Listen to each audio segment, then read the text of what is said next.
Ang ninuno.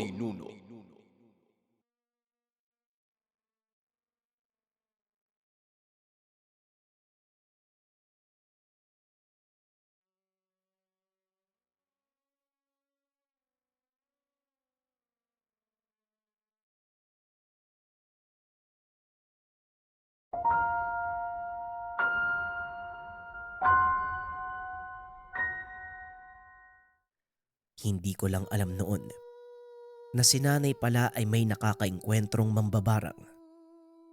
Hindi niya ito sinabi sa akin. Nalaman ko na lang noong kakarating pa lang ng tahanan.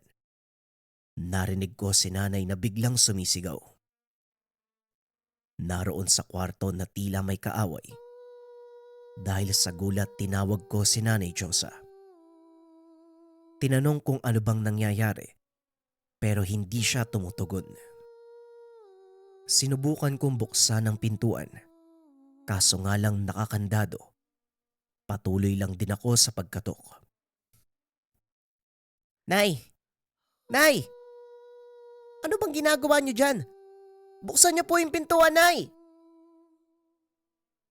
Puwersa ko ang pintuan pero ayaw talaga. Hanggang sa narinig ko ang boses ni Salpo. May kalaban. May kalaban ang nanay mo. Ano? Nasa loob? Wala naman ako nararamdaman ah. Tugon ko sa kanya. Mangmang. Kalaban sa karunungan. Nakikipagkumbate ang nanay mo. Huwag mo lang munang pakialaman. Wika ni Salpo. Nag-aalala ko noon. Kinakabahan ako sa mga sigaw ni nanay. Tila nahihirapan ang boses nito. Hanggang sa sinabihan ko si Salpo na gumawa na ng paraan. Papasok kami sa loob at tutulungan ko si nanay. Hoy! Mamamatay ako kapag pumasok kang animal ka. Malakas ang talandro ng nanay mo. Kung gusto mong pumasok, mag-isa ka. Wika ni Salpo. Wala ka namang naitutulong eh. Umalis ka na nga lang. Kung ano-ano pa yung sinasabi mo eh. Tugon ko sa kanya. Mula noon hindi ko na narinig si Salpo. Alam kong umalis ito sa aking katawan dahil hindi ko na maramdaman ang presensya. Sa paulit-ulit kong pagpuwersa sa pintuan, sa wakas ay nabuksan ko ito. Bumungad sa akin si Nanay Josa na nakatayo. Nakadipa ang kamay habang hawak ang rebulto. Nakaharap ito sa 5 nakatirik na puting kandila. Hindi ko alam kung anong pamamaraan iyon. Pawis na pawis si nanay. Nakalabas ang ugat sa leeg. Sinubukan kong tapikin, kaso hindi naman ako pinapansin. Nakapikit ang mga mata at patuloy sa pagsasalita na tila may kaalitan. Pero hindi pamilyar sa akin ang mga katagang binibitawan ni nanay. Ilang sandali pa, bigla na lang bumagsak sa sahig si Nanay Josa. Hanggang sa nakaupo ito, hingal na hingal at nagsalita. Kapag ganun anak, huwag kang papasok sa kwarto. Maaring tamaan ka ng talandro ng kalaban. Hindi ko siya nakilala at hindi ko natukoy kung saan siya nakatira. Bigla na lang akong nanghina kanina. Tinamaan ako ng tigalpo. Malakas siya at kung hindi ako nagkakamali, isa siyang mambabarang. Wika ni Nanay Josa. Ganun po ba? Ano pong gagawin natin? Teka nay, kukuha lang po kita ng tubig. Sagot ko kay nanay. Matapos kong maabot ang tubig sa kanya, Sinabi nitong kailangan nila kagad masugpo ang kalaban sa kauna-unahang beses. Ngayon pa lang ito nagkaroon ng kalaban na mambabarang. Hindi niya alam ang dahilan. Wala naman siyang nakaalitan o nakaaway. Dagdag pa ni Nanay Diyosa, maaaring inakala ng mambabarang na wala siyang karunungan dahil sinubukan siya nitong ipako pero parang nagulat pa. Magpasaganon pa man, hindi pa rin ito kinaya ni Nanay. Kung ipinagpatuloy niya yung laban kanina, malaki ang posibilidad na mamatay siya. Narinig niya ang orasyong panggapos at kasunod nito ang pangkitil. Balak na siyang tapusin ang kalaban. Naguguluhan man ako noon. Hindi na lang ako nagbigay ng komento. Aminadong meron akong tangan, pero hindi pa ganon kalalim ang karunungan. Habang si Nanay naman, biyasa pero may mas malakas pa kaysa sa kanya. Kung may tatanong kung bakit tila dehado kami noon, samantalang malakas naman ang tangan ko, dahil sa pisikal lang malakas ang tangan kong mutya. Partikular lang ito sa pagsapi ng kung sinong mapanghas. Pero sa usaping espiritual, wala akong panama sa ganong aspeto. Sabihin na natin na pwede kong makatagal sa mga talandro, pero bibigay din ang poder na tangan kapag naglaon. Hindi ako takot sa elemento. Mas takot ako sa katulad ni Nanay. At ang pinakamasaklap, mas malakas ang karunungang itim ang kalaban. Kaya naman si Nanay ay hindi uubra. Maigi kong inimbestigahan ang nakasalumuhang tao ni Nanay. Mga nagpupunta sa bahay na kliyente at iilang pasyente. Pero ni isa sa kanila, hindi ko mahanapan ng negatibong reaksyon. Mabait naman si Nanay, kaya imposible na magkaroon ng kabangayan. Hanggang sa bigla na lang sumagi sa isipan ko noon ang kapwa tindera ni Nanay. Dati pa ito, noong maglalako pa ng kakanin si Nanay Diyosa, si Manang Pilisidad. Medyo maalat makitungo sa amin ang matanda. Paminsan nasabihan pa nito si Nanay na tinderang sakim. Siya lang, si Aling Pilisidad lang ang maaaring salarin. Pero wala naman akong patunay na siya ang may gawa. Pangit naman humusga ng tao kung walang sapat na ebidensya. Kaya minabuti kong magmatsyag muna. Alam ko naman noon ang bahay ni Manang Pilisidad. Ang problema medyo malayo ito sa amin. Sa puntong ito ay hapon na. Pinili kong puntahan si Manang Pilisidad. Pero bago mangyari yun, pinaalam ko kay Nanay ang gagawin. Pinigilan ako ni Ina. Ang sabi wag basta-basta manghuhusga ng tao. Sinagot ko si Nanay na alam ko ang ginagawa. Ilang sandali lang ay umalis na ako ng tahanan. Ang bahay ni Aling Pilisidad. Kasunod lang ito ng bahay ni Abel. Hindi ako nagpakumpiyansa noon. Dadaan ako sa lugar ng mga nakalabang aswang. Habang si Salpo, nagtatanong pa ito kung ano ba ang gagawin. Nababaliw na ba ako at tila nagiging padalos-dalos. Pwede ba tumahimik ka na lang? Hindi ako makapag-isip ng tama eh. Palagi kang nangungulit eh.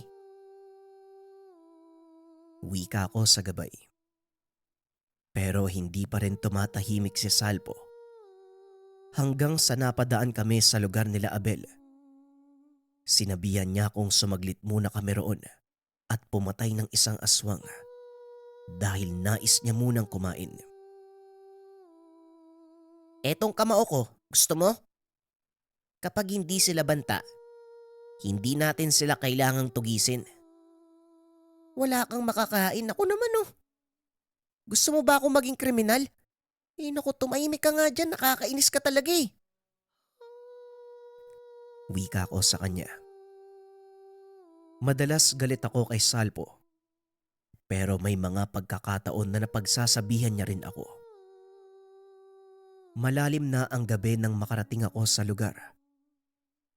Gaya ng dati, kapag sumusuong ako sa isang lugar, dala ko ang lahat ng gamit ni tatay. Maliban sa bertud na galing sa sarangay, suot ko din noon ang sinturon, habang nasa likod ka naman nakasuksok ang punyal. Ang bahay ng ginang, nasa liblib. Napapalibutan ng sagingan ang tirahan. Si Salpo naman, bigla na lang natahimik. Tila nakikiramdam din ito. May ilaw sa bahay ni Manang Pelisidad. Nakita ko iyon sa bulwagan ng tahanan hanggang sa may taong lumabas ng bahay. Mabilis akong nagtago dahil dadaan yon sa lugar kung nasaan ako. Nagmamadali at meron siyang bitbit na payong. Nang makalampas, sumilip si Manang Pelisidad sa bintana. Matapos nun, sinarado niya ito, pati na din ang pintuan. Wala namang kakaiba sa paligid. Dapat makakaramdam ako ng kakaibang presensya. Pero kalmado lang ang lugar. Hanggang sa bigla na lang nagsalita si Salpo. Yung boses nito ay parabang nasa gilid lang. Paglingon ko, nagpakita si Salpo. Nakadungaw siya sa aking muka. Nakabuka ang bibig. Binubugahan ako ng hininga. Anak nang, huwag ka namang manggulat ng ganyan. Bigla-bigla ka nalang nagpapakita tapos sobrang dikit pa ng mukha mo. Ang baho pa naman ng bibig mo. Wika ko sa kanya. Walang silbi ang tangan mo. Manhid! Hindi mo ba napansin yung dumaan? Kung hindi ako nagkakamali, naramdaman niya tayo. Kaya siya lumigas. Naaamoy ko sa kanya ang amoy ng nanay mo. Wika ni Salpo. Matapos kong marinig ang mga sinabi ni Salpo, napakunot ang mukha ko at kaagad napaisip. Sinipat ko ang lalaking papalayo. Mabilis itong maglakad. Kung naaamoy ni Salpo ang aroma ni nanay doon sa tao, ang ibig sabihin lang, merong itong hawak na pagmamay-ari ni Nanay Diyosa. Walang pagdadalawang isip kong sinundan. Habang si Salpo naman sa ibang direksyon dumaan. Nabulabog pa ang mga tahanan. Nagkahulan ang mga aso. Ito namang si Salpo, kahit tinatahulan ng mga aso ay tila inaasar pa niya. Mabilis siyang nagtago nang may lumabas sa tahanan. Ito talagang gabay na to. Napakalakas ng asar eh. Pero hindi bali na. Sa looban pa yung lugar nila, Pelisidad eh. Wika ko sa sarili. Tinanaw ko ang tao na naglalakad. Kumabig ito sa kanto at bigla na lang nawala. Si Salpo ay mabilis kumilos pero parang nababaliw na. Kung saan-saan direksyon pumupunta. Uy! Doon oh! Ano bang ginagawa mo dyan? Mapagkakamalang ka pang magdanakaw eh. Tanong ko sa kanya. Hindi naman sumagot sa akin si Salpo. Nagpatuloy lang ito sa paglipat-lipat sa mga saging. Biglang nawawala na tila alikabok sa hangin. Nang makarating ako sa kanto, sinipat ko yung tao. Pero wala. Hindi na makita.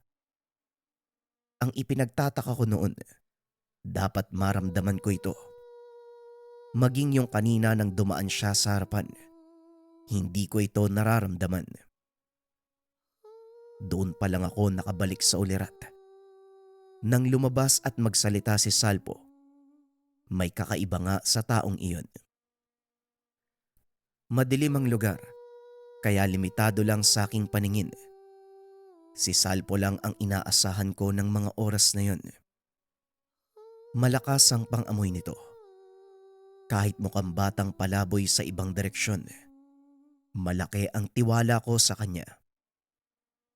Ang problema nga lang, baka patayin niya yung tao. Ilang sandali lang ay nakarinig ako ng kaluskos. Kaagad kong sinuri kung saang direksyon. Hanggang sa may napansin ako mabilis na tumatakbo. Sumisigaw ito na tila hinahabol ng aso hanggang sa bigla na lang itong umangil. Napapailing ako noon. Kung hindi ako nagkakamali, binira ito ni Salpo. Lumapit ako.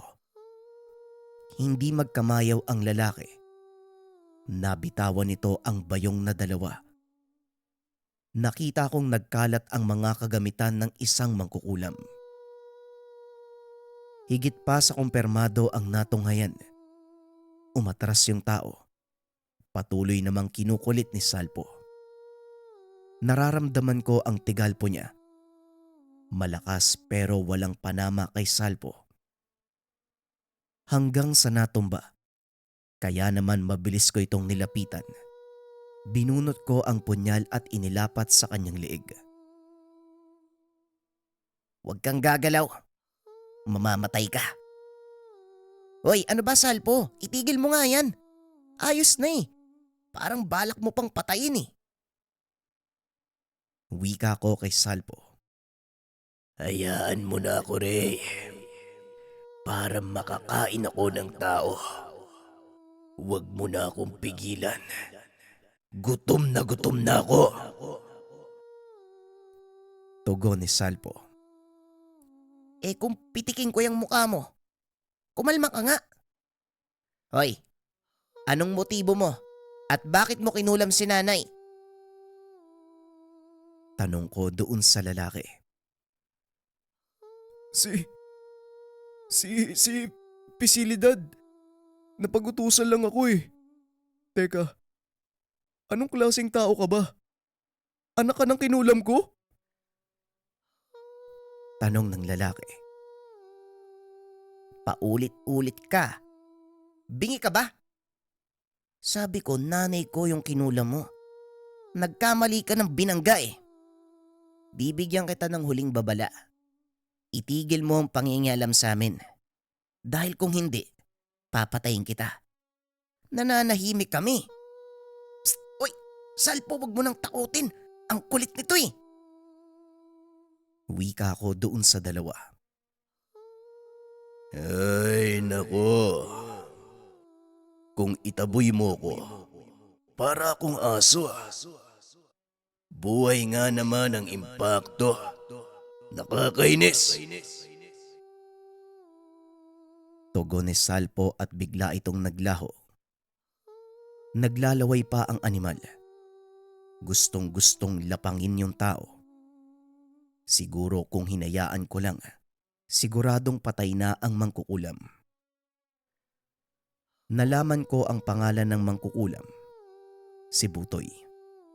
Kagad kong napagtanto na ito yung biyasang manggagamot na kilala sa lugar ng Carmen. Lintik. Ginagamit pang trabaho ang pangkukulam. Hindi lang ito umiikot sa aspeto ng mga nasa kaliwa. Huwag din kagad magtitiwala sa ibang albularyo. Merong mga pagkakataon. Yung albularyong nilapitan nyo pala, ito ang nagbigay ng sakit sa inyo. Kapag nagkaganon, magdala kayo ng mga bagay na pangontra, kagaya na lang ng tanlad, dahon ng atis at bronse. O hindi kaya naman kapag may pilak o ginto ay dalhin nyo din kapag nagpatingin kayo sa isang albularyo. Malalaman nyo kung siya ang dahilan dahil hindi kayo gagamutin. Sa halip sasabihin nito na sa iba na lamang magpatingin. pera-pera ang usapan. At kapag tinanggihan kayo, banatan nyo kaagad. Kunin nyo ang tangan.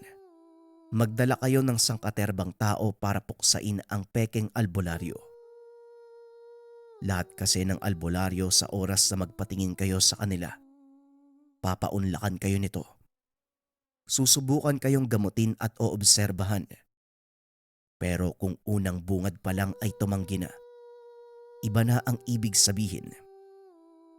Kapag ginamot kasi na dala ang mga pangontra, babalik sa kanya ang kulam.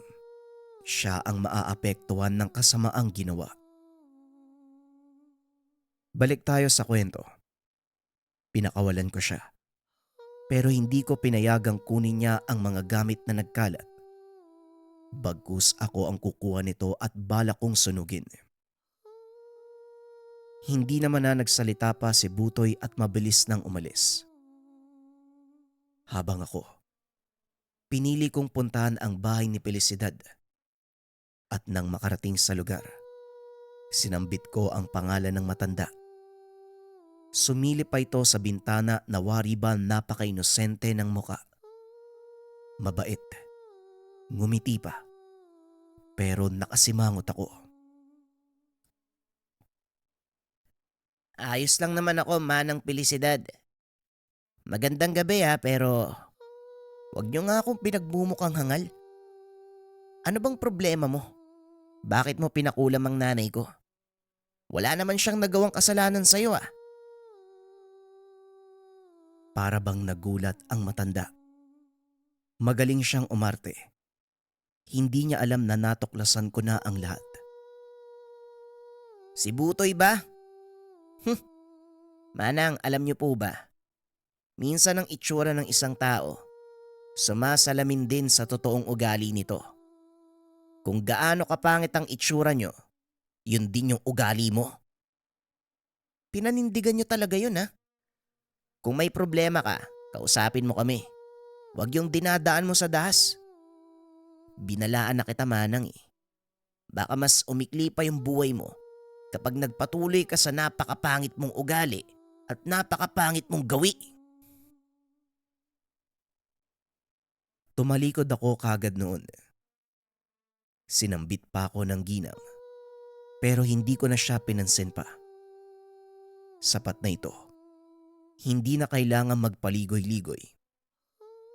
Punto sentido kaagad para matauhan. Kapag dinagdagan ko pa kasi ng iba, lalabas na akong sinungaling. Yung tipong mailap, misteryoso ang kilos, na para bang kinakatakutan. Sa lokal na salita, ito ay tinatawag na hulga. Nang makarating ako sa bahay, bumungad sa akin si Nanay Josa. Alam ko na marami itong itatanong sa akin, kaya inunahan ko na kaagad na ayos lang ang lahat. Si Felicidad nga ang salarin. Ang nanay ko noon ay parang hindi pa naniniwala hanggang sa sinabi ko sa kanya na nakainkwentro ko si Butoy. Ito ang napag-utusan ni Manang Felicidad na kulamin si nanay.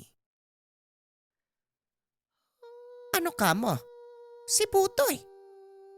Abay mangkukulam pala yun. Kung sa bagay, dati pa naman duda na ako sa kanya. Malakas siya anak Dahil kanan at kaliwa pala ang gamit niya. Kaya pala ako nahirapan Pinatay mo ba? Tanong ni Nanay Josa. Hindi, Nay. Sa susunod na lang po siguro kung sakaling hindi magtino. Ipapakain ko siya kay Salpo. Ito mga gamit niya, Nay Kayo na po ang bahala. Makalipas ang ilang araw, nakikiramdam lang ako noon. Binabantayan ko si nanay. Napakatahimik niya talaga. Kapag may problema ito, hindi sinasabi sa akin. Naiintindihan ko naman siya. Marahil nais niyang hindi ako maantala sa pag-aaral. Kung pag-oobserbahan ang aking itsura ng mga panong iyon, parang normal na estudyante lamang. Kaso nga lang, Pakiramdam ko sa aking sarili ay may sariling mundo. Hindi talaga ako masyadong nakikisalamuha. Hindi rin ako mahilig makipagkaibigan, pero marunong akong magkagusto. Lalo na sa isang babae na kinikilala sa aming eskwelahan dahil maraming kalalakihan ang nahuhumaling sa kanya. Si Juna ito. Kaklase ko rin siya. Hindi may pagkakaila na magandang babae. Ang tanging nagagawa ko lamang noon ay hanggang tingin sa kanya. Pero mabait si Juna. Hindi ito yung tipong arogante.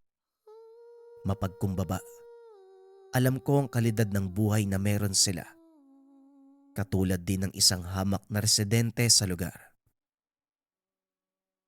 Kung matatanong kung bakit sinama ko sa kwentong ito ang patungkol sa eskwela, nagkaroon din kasi ako ng karanasan na kinabibilangan ng kababalagan at ang naging sentro nito ay si Juna. May nanligaw sa kanya noon. Roommate lang at may ipinagmamayabang talaga pagdating sa itsura. Ang pangalan niya ay Jason. Mabait si Jason at katulad lang din ni Juna. Hanggang naglaon napapansin ko na lagi silang magkasama. Siguro hindi lang ako ang nakakakita noon sa kanila, kung hindi ang buong paaralan. Katawag pansin talaga. Sikat si Juna. Tingin ko maraming naiinggit. Sobrang lapit nila sa isa't isa kung titignan. Wari ba magkasintahan ng mga sandaling iyon? Hindi ko naman masyadong pinapansin. Patay mali siya lang, pero aminadong pati ako ay naiinggit na. Ilang buwan ang nakalipas. Itong lalaki ay hindi na nasilayan pa sa paaralan. Si Juna noon, balisa ang itsura. Hanggang sa nalaman kong nagkasakit pala si Jason. Malala ang sakit nito. Makailang beses nang magpabalik-balik sa doktor. Doon din sa mga tsismoso kong kaklase, nalaman ang lahat. Para bang kuryente na mabilis kumalat ang buong tsismis sa paaralan. Hanggang sa nilapit na daw si Jason sa isang albularyo. Na lamang binarang pala ito. Pero hindi daw mapagaling ang barang. Simple lang yan kung hahanapan ng solusyon. Ang pagkakasakit ni Jason kung hindi ako nagkakamali. Dahil lang ito sa inggit sa kanya. Huwag na nating itanggi. Dahil halos lahat ng nabarang at nakulam, inggit ang dahilan. Maniwala man kayo o hindi, pero ito ang katotohanan. Sinabi ko sa nanay ang nangyari. Pinayuhan niya ako na huwag mangialam. Pero pinaliwanag ko sa kanya na kung hindi ako makikialam, kapag may nangyaring masama doon sa estudyante, siguradong lalamunin ako ng konsensya. Hindi naman pwedeng hindi na ako manghimasok noon. Walang ibang makakatulong sa kanya kung hindi ako lang. Manang-mana ka talaga sa tatay mo, anak. Kung sa bagay, wala nga namang ibang makakatulong doon kung hindi tayo. Pero mag-iingat ka. Hanggat maaari manatiling lihim ang pagkatao mo. At saka anak, may mali sa nangyayari eh. Ikaw na ang tumuklas kung ano ito. Basta, babaliktad ang pinaniniwalaan mo. Hindi ko na kailangang banggitin ang pangalan kung sino siya. Wika ni nanay. Nang mga sandaling iyon ay nasa hapagkainan kaming dalawa. Nagtataka ako sa mga sinabi niya sa akin. Isang malaking palaisipan, pero hindi na ako nagtanong pa. Yun naman talaga si nanay. Halos lahat ng sinasabi nito ay may malalim na kahulugan. Ganito talaga ang ugali ng mga albularyo o albularya, maging ang mga mangkukulam o mambabarang. Ito na rin ay para maiwasang malaman ang pagkatao. At ang isa pang dahilan, Makamandag magsalita ang isang tao na may malalim na karunungan. Kung kaya kapag may binanggit itong isang bagay, tao man yan o hindi. Hindi diretsyong binabanggit ang pangalan at lugar. Idinadaan sa ibang paksa. Pero doon pinupukol sa kung ano at kung sino ang pinag-uusapan. Ang ibig sabihin, malakas makabati ang mga ganitong tao kahit merong pinag-uusapan na ibang tao sa lugar. Kapag nagbanggit ng hindi magandang salita ang may lihim na karunungan, siguradong tatamaan ito. Balik tayo sa kwento. Ang una kong plano ay makiramdam sa kabuuang bilang ng mga estudyante. Marahil isa sa mga ito ang salarin. Parang wala lang ako noon. Tumatambay kung saan-saan sa loob ng paaralan. Isa-isang sinisipat ang mga estudyante. Una kong kinilatis ang kapareho kong baitang. Ayoko namang magpatulong kay Salpo. Kapag nagpatulong ako sa kanya, mabubulabog ang buong paaralan.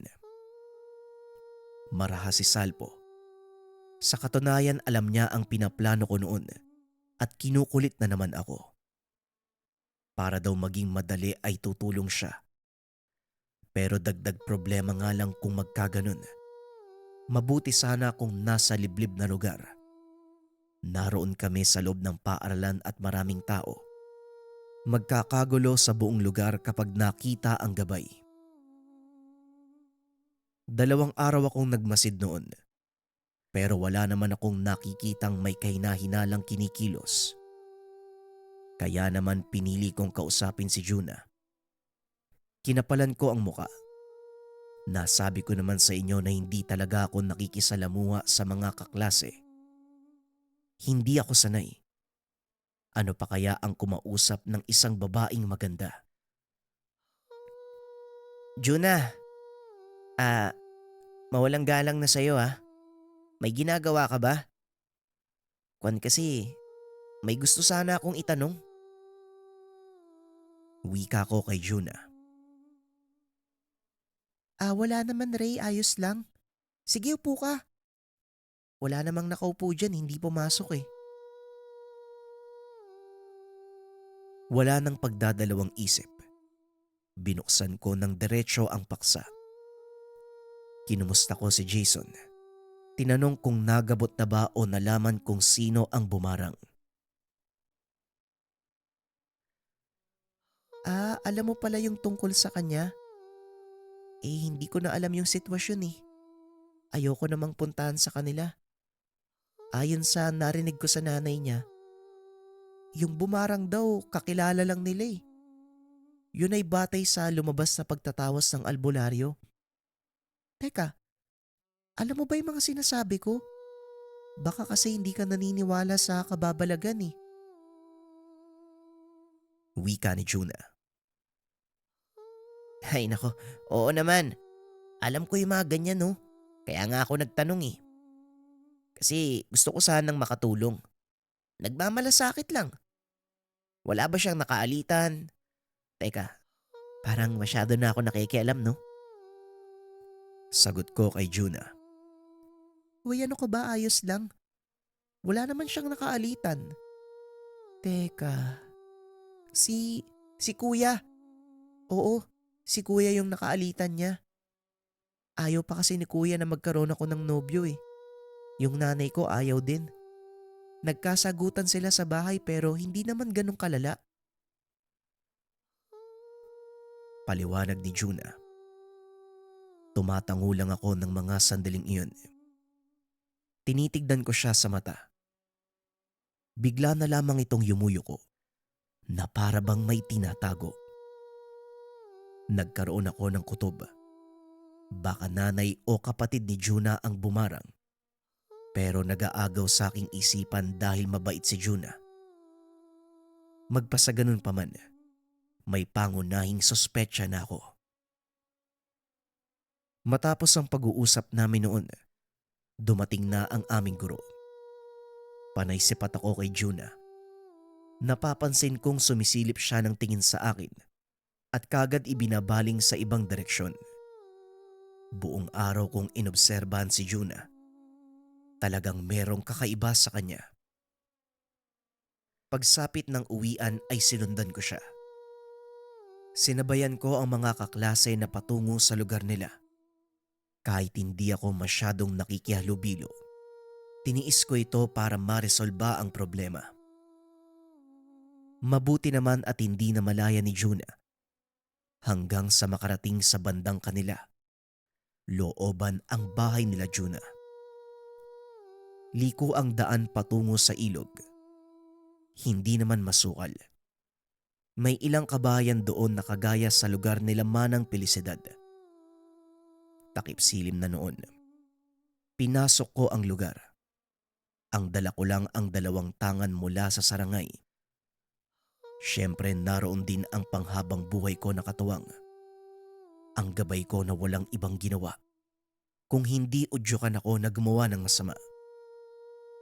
Pero hindi ko naman kinagat ang mga mungkahing walang kwenta.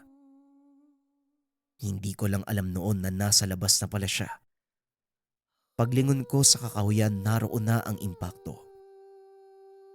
Pinandilatan ko siya ng mata. Ang sabi ko, wag na wag siyang gagawa ng bagay na hindi ko magugustuhan. Hindi naman ako pinansin ng gabay. Alam niya kasi ang bawat hakbang ko. Siguradong kapag nasa ganong kalagayan na, kusa na siyang tutulong sa akin. Basta wag lang talaga magpakita sa ibang tao. Nagpatuloy ako sa paglalakad na parang doon lang din nakatira. Kalmado, pero ang totoong punteriya ay ang pamilya ni Juna. Alam ko naman kung saan banda ang kanilang tahanan. Nasa dulo sa tabi ng ilog. Ilang distansya na lang noon. Kumabig sa gilid ng daan upang makapagtago. Si Salpo ay gumagapang sa lupa. Kitang-kita ko itong nakaangat pa ang siko at tuhod na parang gagamba. Nakakakilabot kong titignan. Ilang distansya sa kinakatayuan natatanaw ko si Juna. Para bang may hinahanap ito at nagpapalinga-linga sa paligid. Naglakad na ito patungo sa tahanan. Ako naman noon ay papalapit ng papalapit. Kaduda-duda ang aking kilos. Kaya naman pasimple na lang akong naglakad at dumiretso sa ilog. Nakita ako ni Juna. Parang nagtataka ito. Hindi ko naman siya pinansin at nagkunwaring may kinakalaykay sa buhangin. Pero ang totoo, alam na ni Juna ang aking pakay. Hindi naman may pagkakaila. Lumapit siya sa akin. Kagad nagtanong kung nagdududa ba ako sa kanya. Oo, nagdududa ako. Anong ginawa niyo kay Jason, Juna? Hindi ako karaniwang estudyante lang. Kung hindi mo napapansin, ako lang ang naglakas loob na makisuyo sa'yo. Kung anong problema ni Jason, di ba? Magtapat ka nga sa akin. Kayo yung bumarang sa kanya, no? Hindi kaagad nakapagsalita si Juna. Para bang may gusto itong sabihin, pero hindi lang mailabas. Doon pa lang, nasagot na ang naglalarong katanungan sa aking isipan. Walang pagdadalawang isip. Sinabi ko na tigilan nila si Jason. Pero nagulat ako nang meron siyang isiniwalat sa akin. Na siya namang nakapagpabaliktad ng pananaw ko sa kaganapan. Nanligaw siya sa akin, Ray, pero hindi ko siya sinagot. Gaya ng sinabi ko, hindi gusto ng mga magulang ko yung tao. Mabait lang tignan si Jason eh. Pero hindi. Doon sa bandang yun nangyari yung lahat eh. Mabuti na lang naabutan ni Kuya. Dahil kung hindi, nahalay na ako ni Jason eh. Pinipuwersa niya ako eh. Napabitaw ako ng mabigat na salita. Kung ganun pala, tama lang ang sinapit ni Jason. Marami pang sinabi sa akin si Juna. Alam na ng pamilya nila Jason na ang tatay niya ang bumarang. Sa katunayan, napagaling na ang barang. Kasalukuyang ginagantihan ang kanyang pamilya. Hindi na babalik pa sa paaralan si Jason. Natakot yun na baka ipagsabi ko yung nangyari. Magaling na talaga siya. Malakas yung albularyong nakabangga ng pamilya namin eh. Yung tatay ko ngayon nasa bingit na ng kamatayan. Matapos magsalita ni Juna, nagtanong ako kung pwede ko pang makita ang kanyang ama.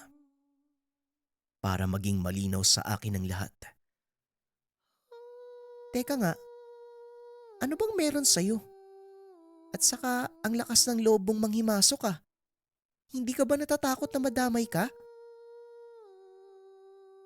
Tanong ni Juna.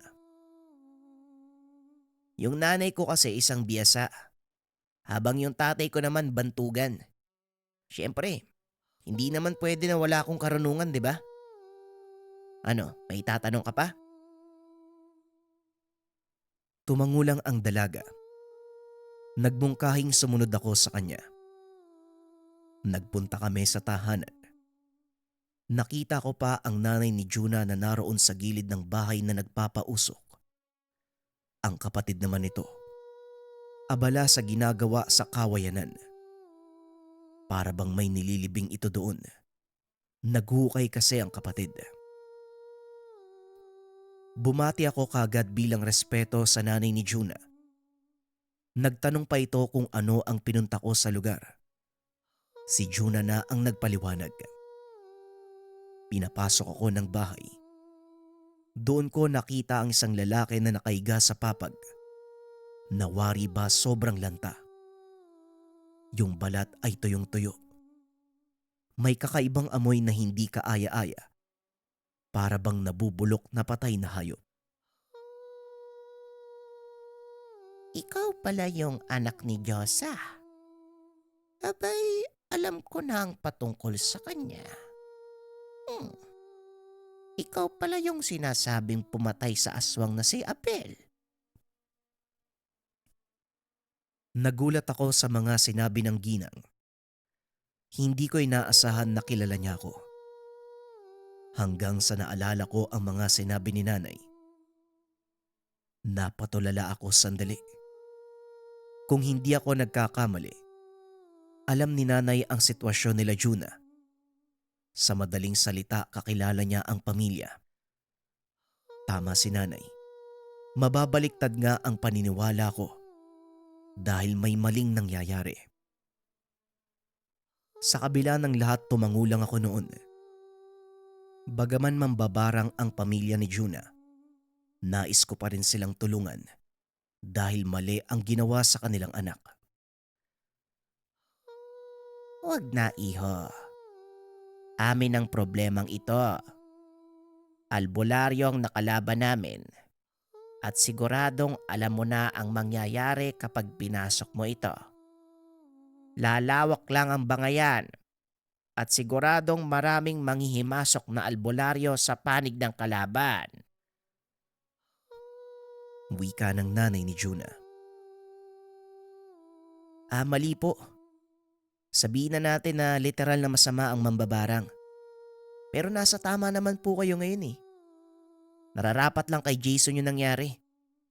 Huwag po kayo mag-alala. Hindi po lalawak yan. Akong bahala. Tugon ko sa kanya. Tumango naman ang nanay ni Juna, si Aling Risa, habang ang tatay ay si Mang Rodi. Si Salpo noon ay nasa labas ng tahanan. Pinandidilatan ko ito ng mata. Baka kung anong gawin ng animal. Baka isipin na kalaban sila Juna. Ilang sandali pa nagbungkay ako kay Juna na samahan ako sa bahay nila Jason. Ngunit tumanggi siya. Natatakot daw siya na magpunta sa lugar. Pero kung sa bahay ng albularyo pwede niya akong samahan. Pero lalayo siya ng ilang distansya. Sige, magkita na lang tayo sa paaralan. Uuwi lang ako. May kailangan akong kunin eh. Matapos marinig ni Juna, kagad siyang sumang-ayon. Ang nanay niya naman ay inabisuan kaming mag-ingat. Sasama sana ito pero walang maiiwan sa tahanan. Mabilis na akong umalis sa lugar. Ang kukunin ko, yung punyal. Nang makarating sa bahay ay sinabi ko kay nanay ang lahat. Tama siya. Bumaliktad ang aking paniniwala. Pagpasok ko sa loob ay bumungad sa akin ng punyal at sinturon ng muebles. Ayon kay nanay, alam niya na ang mangyayari, kaya hinanda niya ang mga kagamitan. Nagbihis na lang ako sa loob ng bahay. Manghang-manga ako kay ina. Napakalakas ng kanyang pakiramdam.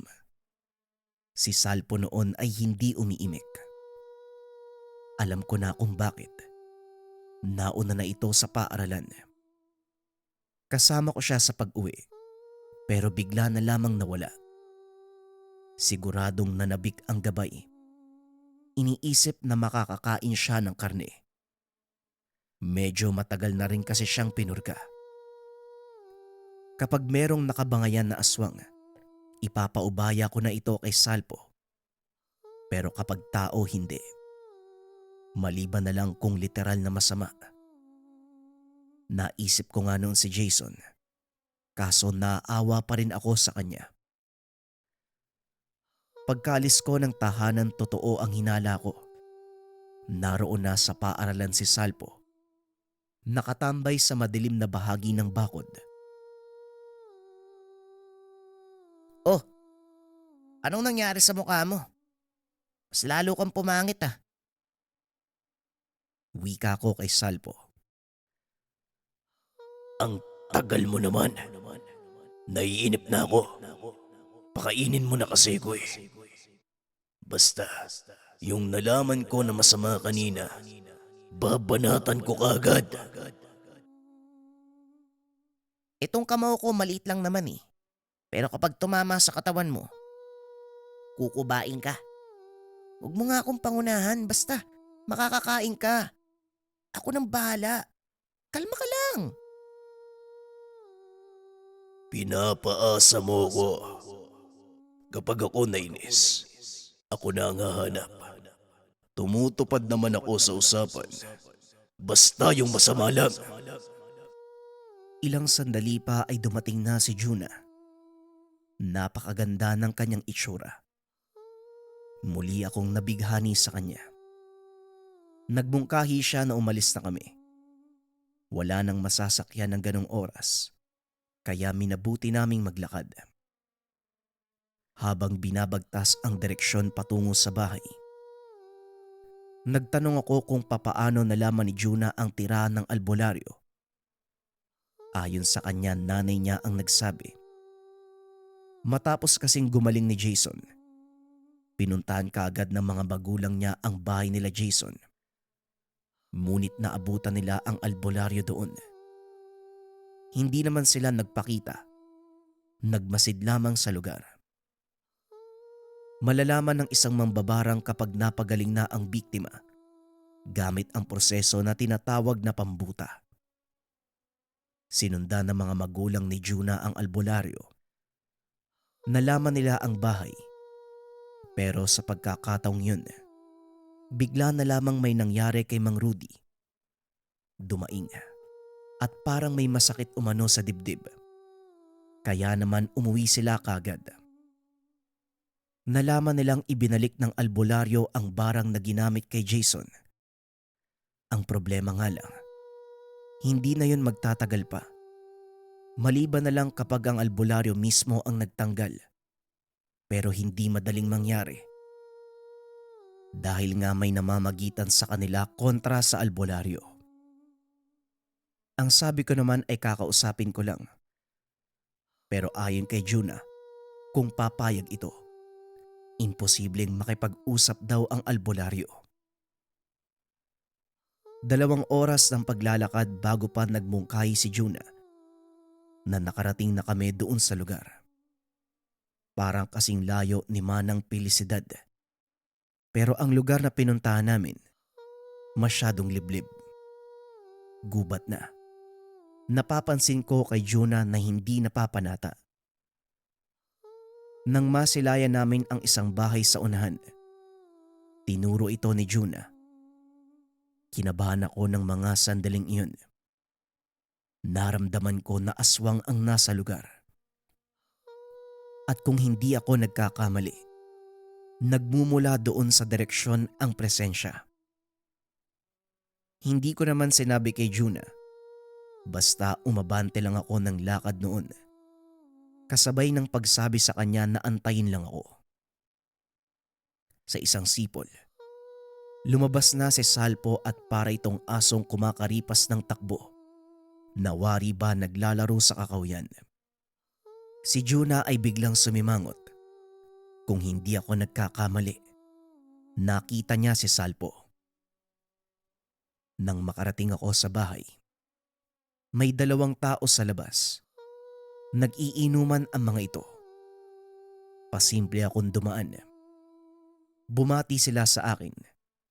Kumaway naman ako sa kanila. Katamtaman lang ang laki ng bahay. Isang palapag at medyo malapad dahil paba. Pagkarating ko sa bandang likod, doon ko nakita ang isang tao na nakaupo sa bangko. Merong matanda roon. Nawari ba ginagamot yung nakaupo? May liwanag sa tahanan, pero natitiyak kong hindi nila ako makikita dahil naroon ako sa kakawyan. Ito na siguro ang albularyo. Kasalukuyan pang nanggagamot. Pinagmasdan ko lamang siya hanggang sa napansin kong parang iba kung kumilos ang ginagamot ng albularyo. Bigla na lamang itong tumitingin kung nasaan ako. Napabitaw ako ng mabigat na salita. Tama ang hinala. May aswang sa lugar. Ito ang ginagamot ng albularyo. Para bang sinadya ang tadhana. Hindi ako kumilos noon. Nakikita kong nag-uusap yung aswang at ang albularyo. Bigla na lang pumasok ng bahay ang matanda. Yung pasyenteng aswang naman, lumapit ito patungo sa akin. Hindi naman ako umalis. Nanatili pa rin ako sa lugar. Ang sabi ko pa sa aking sarili, ano kaya ang gagawin ng aswang na ito sa akin? Nang makita niya ako, para bang nagulat pa ito. Pero tinitigan ko siya mata sa mata. Anong ginagawa mo, Dong? Ha? Dumaan lang ako at nanood. Ano pala yung sakit niyo, Manong? Magaling na albularyo yung nakatira dyan, di ba? Tugon ko sa kanya. Huwag mo akong niloloko. Ramdam kita. Anong pakay mo dito? Ang sabi ko wala, di ba? At saka ano ba yung sinasabi mo? Hindi kita maintindihan eh. Nabanas ang aswang. Lumapit ito sa akin at tinulak ako patungo sa isang puno. Inutusan ka ba ni Rodi? Hindi ka na dapat dumalaw pa. Kasi ako ang dadalaw sa kanila mamaya. Doon na lang sana tayo magkita. Ganun ba? Kung ganun, hindi ka pala ginagamot. Kasama ka pala ng albularyo ah. Teka nga, paano kayo nagkaroon ng ugnayan sa isa't isa? Pagkatapos ko magsalita, isang sipo lang para bang kwitis itong si Salpo. Sinunggaban yung aswang. Kitang-kita ko kung paano sila gumulong sa lupa. Parang nababaliw na kakapumiglas. Nagpalit ng anyo ang aswang. Ramdam ko ang biglaang pag-alinsangan. Pamilyar din sa akin ang baho. Nawari ba amoy ng mga alipores ni Abel? Hindi talaga mababasa ang sitwasyon. Albularyo na ang may kakamping aswang. Siguro balak ng albularyo, ipapatay ang pamilya ni Juna. At ang isinasagawa nito kanina, paglalagay ng malakas sa poder. Mambabarang kasi ang pupuksain. Hindi nga ako nagkamali noon. Nang maipit na yung aswang, doon na ito nagmakaawa. Tama ba? Papatayin mo yung pamilya ni Mang Rodi? Teka, sino ka ba? At anong uri ng nilalang ang kasama mo? Hindi mo na kailangan malaman kung sino ako. Pero sige, total mamamatay ka na eh. Ako ang pumatay kay Abel. Salpo, ikaw nang bahala dyan. Magpakasaya ka.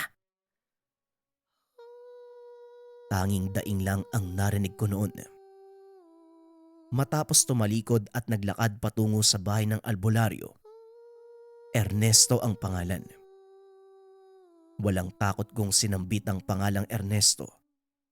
At nang dumungaw ito sa pintuan, para siyang nagulat. Kakausapin lang kita, Manong. Dali. Wag mo nang pinapatagal, baka magalit pa ako. Bigla akong tumapang ng mga sandaling iyon. Kapag ganito ang sitwasyon, nagiging kampante, yung tipong wala nang kinakatakutan. Kahit alam kong albularyo, aminado kong pisikal lang ang kayang ibigay sa akin ng mga tangan. Pero kaya kong patumbahin ng isang albularyo. Yan ay kung nasa malapitan. Sino ka naman? Tanong ni Ernesto. Lumabas ka muna at magpapakilala ako. Tugon ko sa kanya.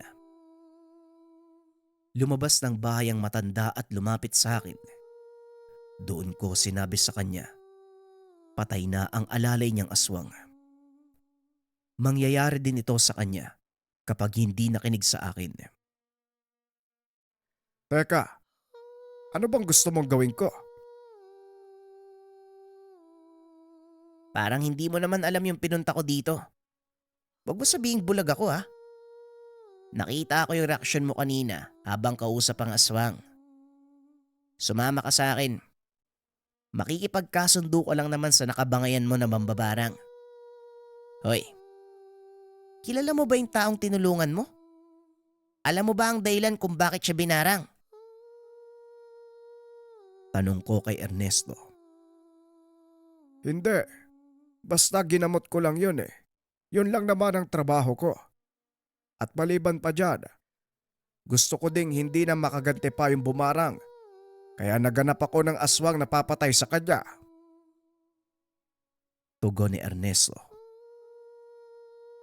Kung hindi ka rin naman animal, bago ka gumawa ng hakbang, pakinggan mo muna yung kabilang panig. Trabaho daw. Kalokohan tapos ngayon, gusto mong ipapatay yung bumarang. Hindi pa ba naging sapat na naibalik mo na yung sumpa? Mamamatay din naman yun eh. Bueno, sumama ka sa akin, pagalingin mo siya. Tapos kayo na mag-usap-usap. Tumanggi pa ang matanda. Pero nang makita niya si Salpo, pumayag dito. Nabanas ako ng mga sandaling iyon. Bakit nagpakita pa si Salpo? Kaagad din namang sumirit ng takbo sa dilim. Sumunod na sa akin si Ernesto. Si Juna noon ay nagulat nang masilayan ang matanda. Pero walang kibo ang albularyo. Hanggang sayo na ang naganap. Nag-usap ang bawat panig. Doon palang naintindihan ni Ernesto ang sitwasyon. Dapat pala hindi niya tinulungan si Jason. Pero nangyari na ang lahat. Pinagaling niya si Mang Rodi. Mantakin niyo galing kay Mang Rodi din ang barang. Pero gaya ng sinabi ko, hindi ito matatanggal sa kanya dahil may kasamang panggapos ang pagbalik ng sumpa. Kitang-kita ko sa mga mata ang paglalabasan ng mga uod sa katawan ni Mang Rodi. Ilang sandali lang sinabi ng albularyo na gagaling na ito.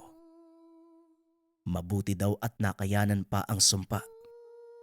Kaso nga lang hindi ako nakontento. Gusto kong ipamukha sa kanya ang pagkakamali. Paulit-ulit kong binabanggit ang pagsiyasat muna bago magsimula ng isang hakbang. Para bang batang pinangangaralan si Ernesto. Pero ang totoo, hindi dahil sa akin kung bakit siya natatakot, kung hindi dahil kay Salpo. Si Juna naman ay nagpasalamat sa akin. Tuwang-tuwa ako noon. Dahil kahit papano ay napasaya ko siya. Hindi naman kami tinadhana. Hanggang doon lang. Pero matapos ng lahat ng kaganapan, palagi pa rin kami nag-uusap ni Juna. Hindi lang ito ang mga naranasan ko. Patuloy pa rin kami nakakainkwentro ng iba't ibang uri ng nilalang. Maging ng mga mangkukulam at mangbabarang. Pero kahit kailan, hinding-hindi ko ito inatrasan. Patuloy akong tumutulong sa ibang tao. Kahit patuloy din akong kinukulit ng aking gabay. Palagi itong gutom sa mga aswang. Palagi niyang gustong kumain ng karne ng mga masasamang tao. Pero kahit ganito ang kanyang pag-uugali, malaki ang naitulong ng aking gabay na impakto. Siya ang dahilan kung bakit ko nalulutas ang mga masasamang problema. Kung bakit ako patuloy na nakakatulong sa mga taong nangangailangan.